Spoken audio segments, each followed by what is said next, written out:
जम्मू कश्मीर की कानून साज असेंबली में भारतीय जनता पार्टी के कुछ विधायकों ने यह कहा कि महराज मलिक को भी इंजीनियर रशीद की तरह जेल में जाना पड़ेगा।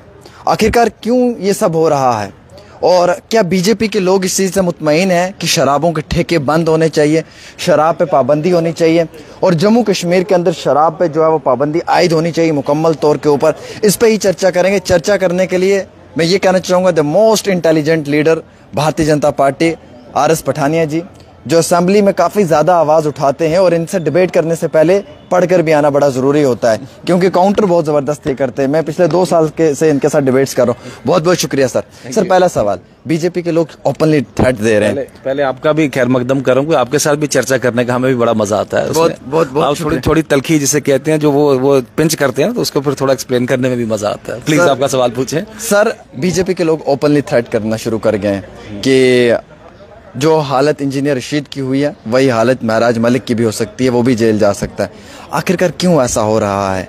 मतलब अगर वो शराब को लेकर कह रहा है कि पाबंदी होनी चाहिए, ड्रग्स बंद होना चाहिए, तो गलत क्या है? आप लोग भी उसका सपोर्ट करें ना, तो आप लोग उसको अपोज क्यों कर रहे हैं? मैं आपके सवाल को 2 पार्ट्स में बांटूंगा जी। सबसे पहले तो जम्मू कश्मीर में ड्रग्स की रोकथाम के लिए ये गृह मंत्रालय ने केंद्र में विशेषकर गृह मंत्री अमित शाह जी ने इसको वाज़ा किया है कि ये सिर्फ ड्रग्स नहीं है, ये नार्को टेररिज्म है जो बॉर्डर पार से प्लान किया जा रहा है। और हमारी बदकिस्मती है कि golden pyramid and golden triangle, वो दोनों के एक फलक्रम पे, एक पॉइंट पे हम लोग हैं जिसका नुकसान हमें उठाना पड़ रहा है। वो जियोपॉलिटिकल पोजीशन हमें नुकसान दे रही है। हम सब ड्रग्स के विरुद्ध लड़ाई में साथ खड़े हैं और सरकार ने भी इसमें बड़ी तेज़ी से, बड़ी मुस्तैदी के साथ इक़दाम लिए हैं और इन पे काफ़ी एक हद तक जिसे कहते हैं अंकुश भी लगा है। कहाँ लगा है सर? जहाँ ड्रग्स इतना ज्यादा फैल चुका है हमारे जम्मू कश्मीर में, आप पूछे मत। मतलब यहाँ पे चिट्टा मिल रहा है, पुलिस हर रोज प्रॉपर्टी सीज कर रही है, हाउस अटैच कर रही है। तो पिछले 3-4 साल में तो ज्यादा ड्रग्स का आंकड़ा यहाँ पे नजर आया बेरोजगारी की वजह से जम्मू कश्मीर में। एज ए बीजेपी लीडर आपको जवाब देना है। आपने अपने स्टेटमेंट में कहा कि ड्रग्स फैल रहा है लेकिन सरकार प्रॉपर्टीज अटैच कर रही है, PSA लगा रही है, तो सरकार अपनी तरफ से जितने भी मेजर्स हैं उसमें अडॉप्ट कर रही है। पर फैल रहा है ना। ड्रग्स के ऊपर एक मल्टी डिसिप्लिनरी, एक डायमेंशनल एक अप्रोच चाहिए। उस अप्रोच की ओर सरकार काम कर रही है और मैं आपके माध्यम से आश्वस्त करना चाहूँगा जम्मू कश्मीर और बल्कि ये देश ड्रग्स से रहित बनेगा और बना के रहेंगे हम लोग। क्या शराब पे पाबंदी होनी चाहिए? देखिए, मेरा जाती ओपिनियन है कि शराब पे पाबंदी होनी चाहिए। क्या आप इसकी बिल को सपोर्ट करेंगे, समर्थन देंगे? लेकिन जब बिल आता तो मैं उसमें देखूंगा, मेरी पार्टी उसमें बैठ के अपना एक व्यू बनाएगी। लेकिन मेरा पर्सनल ओपिनियन है, मैंने प्रेस प्रिंट के माध्यम से, और मैंने चूंकि राइटर भी हूँ, एडिट राइटर हूँ, सरकार पेपर्स में लिखता हूँ, उसमें भी मैंने कहा कि शराब में पाबंदी जरूरी है। क्या आप ये मानते हैं कि शराब की वजह से हमारी नस्लें बर्बाद हो रही हैं? बिल्कुल ठीक। दूध पिए, घी खाएं, कि शराब पीना अपनी सेहत भी बिगाड़नी, शांतिपूर्वक माहौल भी बिगाड़ना, और फिर ये ओपिनियन लेना कि चूंकि इससे रेवेन्यू आता है। अरे भाई, रेवेन्यू क्या आता है? एक तो गृहस्थी भंग हो जाती है, सेहत खराब है। लेकिन देखें, इसमें 2 प्रॉन एक ये आइडिया है। जिन जिन रियासतों में शराबबंदी हुई, वहाँ पे ड्राई स्टेट्स, वहाँ पे शराब महंगी और शराब का तस्करी ज्यादा हुआ वहाँ पे। तो ये लड़ाई एक सरकार या बिल की लड़ाई नहीं है। हम सभी को, समाज को, सिविल सोसाइटी को उठ खड़ना होगा। हमें सेंसिटाइज कर। फिर PDP की बिल को सपोर्ट कर सकते हैं क्योंकि वो कह रहे हैं कि मैंने कहा जब आएंगे तो उस पर हम एक ओपिनियन बनाएंगे। मेरा पर्सनल ओपिनियन है, मैंने अपना पर्सनल ओपिनियन कहा कि शराबबंदी होनी चाहिए। इसका मतलब आप उस बिल को सपोर्ट करेंगे एक पर्सनल ओपिनियन पे? वो बिल देखा नहीं, उसका उस बिल के क्या कंटूर्स होंगे, मैं बिल की बात नहीं करूंगा। बिल को सपोर्ट करना या नॉन सपोर्ट करने की बात, मैंने वो बिल अभी देखा नहीं है। जब आता तो मैं देख लेता हूँ। और आपके ध्यान में बता दूं मैं एक बार कि कुछ बिलों पे चर्चा कुछ मीडिया और सोशल मीडिया के माध्यम से पिछले दिनों की गई। आपका चूंकि एक बड़ा एक इंपॉर्टेंट एक चैनल पॉडकास्ट है आपके, वहां लोग देखते हैं उसको। एक बिल जब तक सरकार इसके असेंबली के कैलेंडर में पब्लिश ना हो, एडमिट ना हो जाए, पब्लिश ना हो, उस पर बात करना भी गलत है। सर, क्या आपको ये महसूस नहीं होता कि जम्मू कश्मीर के अंदर बेरोजगारी बहुत ज्यादा है और यहाँ पे जो बाहर से आई हुई कंपनीज हैं सर, उनमें भी जो मुलाजमीन लगते हैं सर, वो बाहर के ही स्टाफ होते हैं। हमारे जम्मू कश्मीर के बच्चे BTech M.Tech वाले, लिखे पढ़े हुए टेक्निकल स्किल वाले बच्चे रह जाते हैं। उनके रिज्यूम्स नहीं लगते हैं, उन्हें मौका नहीं मिलता है। I will not join issue with you. आपने बिल्कुल ठीक कहा है कि जम्मू कश्मीर में वाकई बेरोजगारी का इंडेक्स है। पिछले चंद वर्षों में कुछ इकदाम उठाए गए हैं, उन इकदाम से इस पे रोक लगी है, ये भी आंकड़े बताते हैं। लेकिन इन सब के बावजूद भी इस बेरोजगारी का कारण क्या है मुझे बताइए। जम्मू कश्मीर हैदराबाद क्यों नहीं बन सका, आईटी कैपिटल क्यों नहीं बन पाया, या जम्मू कश्मीर बेंगलोर एक एजुकेशन हब क्यों नहीं बन पाया, या जम्मू कश्मीर एक फिल्मिस्तान, फिल्म की कैपिटल बॉलीवुड की तरह क्यों नहीं बन पाया। तो इन सब पे सवालिया निशान पिछले 6-7 दशक का जो अशांत यहाँ का जो राजनीतिक माहौल था, जो एक ओवरऑल एक इनडिसीजन था, जो ओवरऑल कंफ्यूजन था, जो ओवरऑल एक फाल्स नैरेटिव्स की जो लड़ाई थी, उस वजह से जम्मू कश्मीर नहीं बन पाया। आने वाले दिनों में 5 अगस्त सवाल मेरा यह है कि बाहर की कंपनीज में एलजी महोदय के होते हुए, बीजेपी के होते हुए जो नौजवानों की रिक्रूटमेंट हो रही है वो बाहर से हो रही है। पटना के, यूपी और बिहार का लड़का जो है वो यहाँ की कंपनी में जॉब कर रहा है। बीटेक एमटेक वाला हमारा लिखा पड़ा हुआ बेरोजगार नौजवान यहीं पे बैठा, उसका रिज्यूम को रिजेक्ट कर देते। कोई ऐसी कंपनीज है जैसे टनल्स के काम लगे हुए सोनामर्ग के अंदर थे, जोरी पुंछ में, वहां पे भी उस बच्चों को लेते हैं जिसकी सिफारिश होती है। गरीब पे लिखा हुआ पड़ा हुआ बच्चा वहां पे भी रह जाता है। 2 बात है, हमें भी इस जिसे कहते हैं रिजर्वेशन वाली बात पे कि जम्मू कश्मीर अगर वहाँ का जो कारीगर है, वहाँ का जो काम करने वाला टेक्नीशियन है, वो वहाँ से आके कम रेट पे यहाँ काम करता है और बेहतर काम करता है। थोड़ा हमें भी अपना स्टैंडर्ड जिसे कहते हैं बढ़ाना। हम लोग भी तो कम रेट पे बच्चे काम करने के लिए तैयार है, बट यहाँ पे तो रिज्यूम ही नहीं सिलेक्ट करते ना सर, सिफारिश होती है। मुझे बताइए उसको क्या जरूरत है बिहार से आदमी लाएगा हमारे यहाँ वाला क्यों नहीं लगाएगा, ऐसा नहीं है। लेकिन फिर भी जो आपकी बात देख लेना, मैं आपकी बात का समर्थन कर रहा हूँ कि इन सभी इंडस्ट्रीज में और इन सब के साथ, हालांकि इंडस्ट्रियल पॉलिसी में कोई ऐसा प्रावधान नहीं है, लेकिन मुझे लगता है कि लोकल लोगों को चूंकि फीडबैक समझते हैं, सिस्टम समझते हैं और उनकी मार्केटिंग स्किल्स में ज्यादा वो एक अपना रोल प्ले कर सकते हैं, लोकल एक्सपेंशन में ज्यादा रोल प्ले कर सकते हैं। तो मेरा भी जाती ओपिनियन है इसमें कि कुछ लेवल तक उनको अकोमोडेट उसमें किया जाना चाहिए कुछ सर। लेकिन इसका ये मतलब नहीं कि हम अपना कॉम्पिटिटिव स्पिरिट छोड़ दें। हमें उनके साथ पूरा कम्पीट करना है। बिहार पटना वाले के साथ यूपी वाले के पास वो कैसे कम रेट में अच्छा काम हमसे यहाँ कर रहा है। सर आज आप लोग भी बीजेपी के असेंबली में महसूस करते हैं कि जहाँ पे कई सारे डिपार्टमेंट्स में वैकेंसीज खाली हैं, आप लोग ही सवाल लिखकर आज भेज रहे हैं। आप लोगों को भी लग रहा है कि जल जीवन मिशन में जो है वो स्कैम हुआ, घोटाला हुआ। आप भी ये महसूस कर रहे हैं कि वैकेंसीज, अस्पतालों के अंदर शॉर्टेज है, स्टाफ खत्म है, सब चीजें जो है वो धर्म भरम है।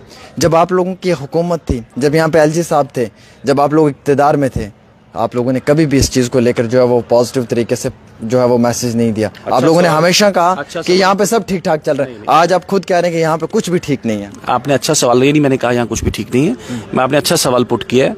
50,000 नौकरी इस गवर्नर रूल में इमीडिएटली सरकार बनने के इमीडिएटली पिछले 2-3 वर्ष में दी गई है। स्कैम्स भी बहुत हुए, इससे पहले बिल्कुल नहीं हुए स्कैम। देखें, सब इंस्पेक्टर स्कैम नहीं हुआ। अच्छा बात हुआ, आपने ये भी बहुत अच्छा, मुझे सुन लेना एक बार। आप देखें, एक सब इंस्पेक्टर्स में स्कैम हुआ, 50,000 नौकरी, और सब इंस्पेक्टर्स की पोस्ट थी 300 के 400, लेकिन उसमें उस स्कैम के बावजूद वो लिस्ट भी निकाली गई। 400 नहीं थी, ज्यादा पोस्टें थी सर। इतनी ही मेरे ख्याल से 500 के पास पोस्ट है। मैं आई एम सॉरी, मैं बहस नहीं करूंगा आपसे, मुझे एग्जैक्ट आईडी नहीं हो सकता, 100-200 ऊपर हो।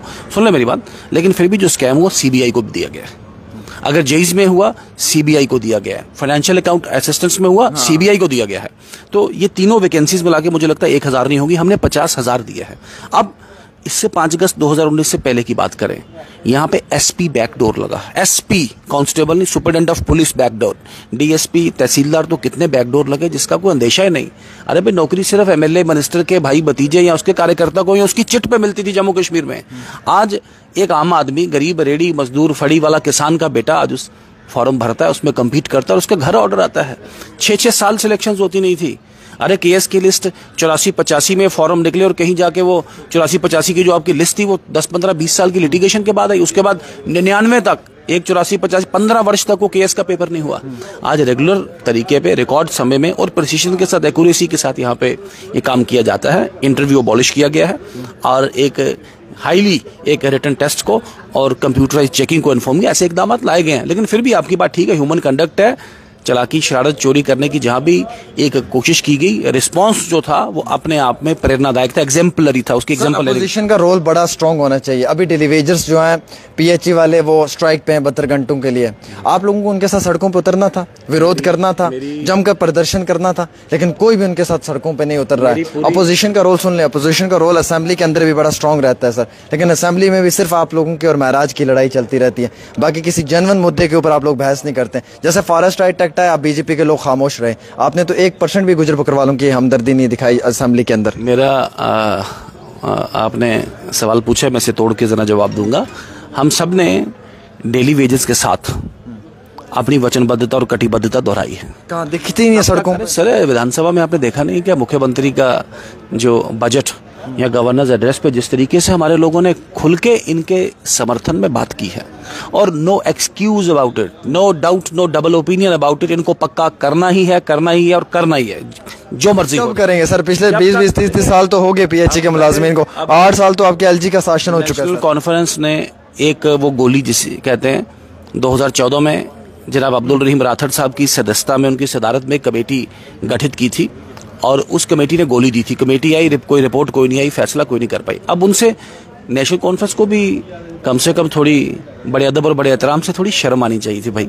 इतनी बड़ी कमेटी आपने बनाई, अब आपने एक ऑफिसर चीफ सेक्रेटरी को बना के दूसरी समिति बना दी। इसकी भी रिपोर्ट कब आएगी, कब नहीं आएगी, और इस समिति की रिपोर्ट पे कब आप एक्ट करेंगे? आपने अपने बजट में कैसा प्रावधान रखा है? I want to put a question.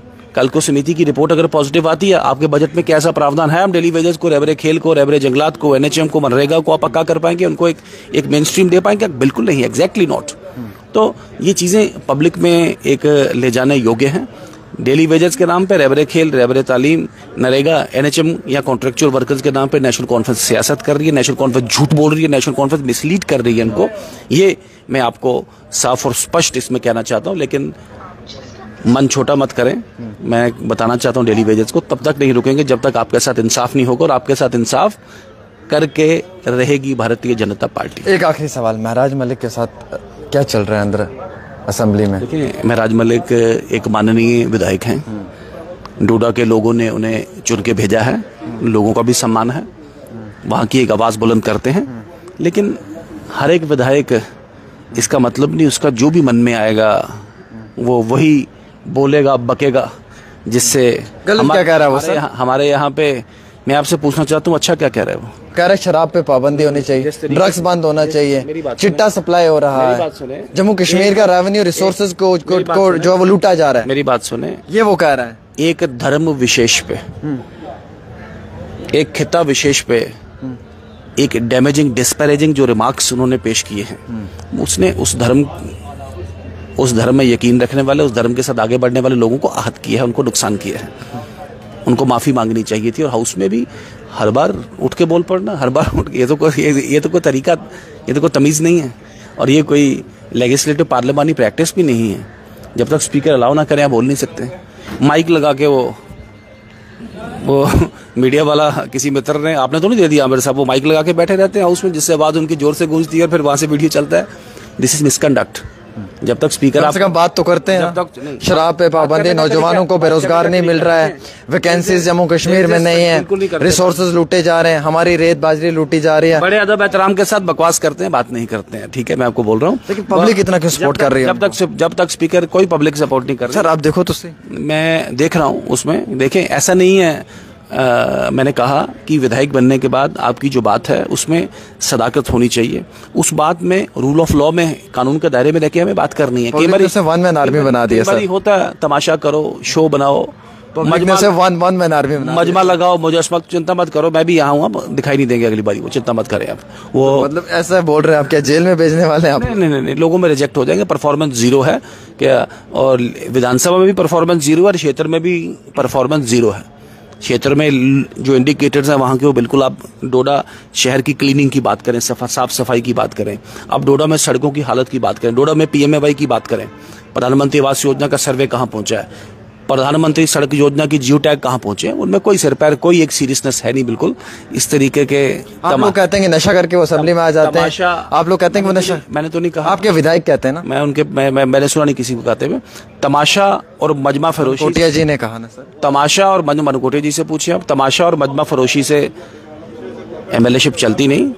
लेकिन मैंने कहा कि फिर बड़े अदब एहतराम से जैसी हरकतें करते हैं, वो एक सॉलिड आदमी की, एक साउंड आदमी की हरकतें नहीं है। चलिए, बहुत बहुत शुक्रिया। हमारे साथ RS पठानिया जी थे, जिनसे हमने कई सारे अहम तरीन सवालात किए हैं। तकरीबन इस समय 1000 से ज़्यादा लोग हमें लाइव देख रहे थे इस प्रोग्राम में, और मैं यकीन रखता हूं कि जो भी आप तक बात पहुंची होगी वो बात जेन्युइन होगी। उस बात पे आपने अपनी राय ज़रूर रखनी होगी, चाहे वो जम्मू कश्मीर की बेरोज़गारी हो या जम्मू कश्मीर के लोगों के हक और इंसाफ की बात हो। एक छोटी सी रिपोर्ट आमिर सुहेल के साथ।